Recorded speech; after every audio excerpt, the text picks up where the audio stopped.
আর এটা ফ্রাই করতে হলে এক পিস কমসে কম আপনার 600 টাকা এক পিস, মানে 3 6 1800 আর 3 দেড় 400, তাহলে কত হলো 19 20 2250 টাকা আসে। সেক্ষেত্রে আমরা মাছ কিনেছি হচ্ছে 1750 টাকা আর হচ্ছে 300 টাকা ফ্রাই করতে। হ্যাঁ, মানে আমাদের 1000 টাকার মধ্যে 1050 টাকার মধ্যে ক্লিয়ার। সেক্ষেত্রে আসলে এইভাবেই করা উচিত। আমরা কিন্তু ফ্রেশ একদম আড়তে গিয়ে একদম তরতাজা মাছ কিনে নিয়ে আসি। আমি বলি, আপনি যদি হোটেল থেকে কিনে ভেজে খান তাহলে এটা লাগতো 2000 থেকে 2200 টাকা। আমরা আড়ত থেকে কিনে হোটেলে 300 টাকা দিয়ে ভেজে খাইলাম, আমাদের লাগলো মাত্র 1000 টাকা।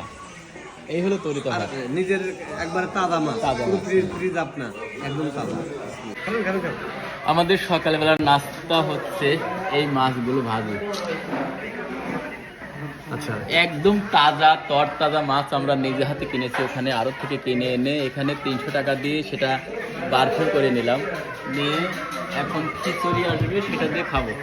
বারবিকিউ করা হলো আসলে।